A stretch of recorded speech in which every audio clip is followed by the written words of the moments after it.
कर्ण मेहरा दिल्ली के एक साधारण परिवार से था।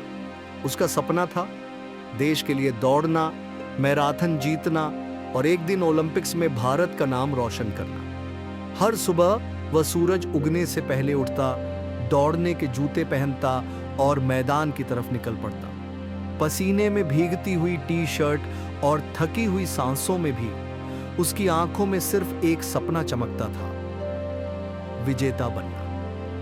एक दिन दौड़ते हुए कर्ण को अचानक चक्कर आया और वह जमीन पर गिर पड़ा।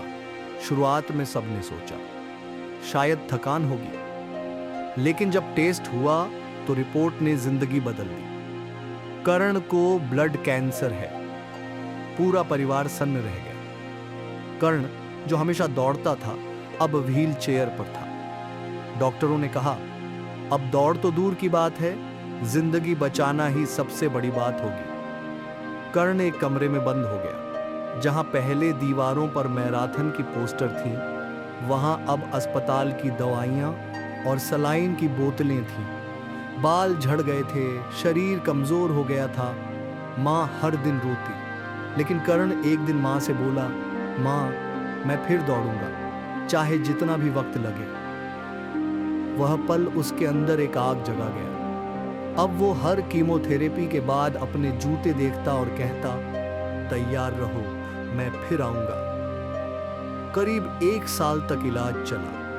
हर कीमोथेरेपी के बाद कर्ण और कमजोर होता गया, लेकिन उसका आत्मविश्वास और मजबूत होता गया। इलाज खत्म हुआ और डॉक्टरों ने कहा, अब आप कैंसर मुक्त हैं। शरीर ने जवाब दे दिया था, लेकिन मन ने नहीं। धीरे धीरे कर्ण ने फिर चलना शुरू किया, फिर थोड़ा थोड़ा दौड़ना। लोग हंसते थे, अब तू क्या दौड़ेगा?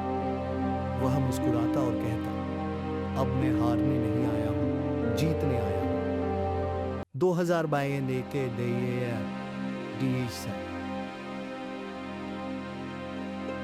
22 में दिल्ली में एक कैंसर सर्वाइवर्स मिनी मैराथन रखी गई। कर्ण ने उसमें भाग लिया। जब उसके नाम की अनाउंसमेंट हुई, पूरा मैदान तालियों से गूंज उठा। वह 5 किमी की दौड़ पूरी करने के बाद जमीन पर गिर पड़ा, लेकिन इस बार थकावट नहीं, खुशी से। उस दिन कर्ण ने साबित कर दिया कि शरीर से हारना अलग बात है, लेकिन आत्मा से हार जाना सबसे बड़ी हार है।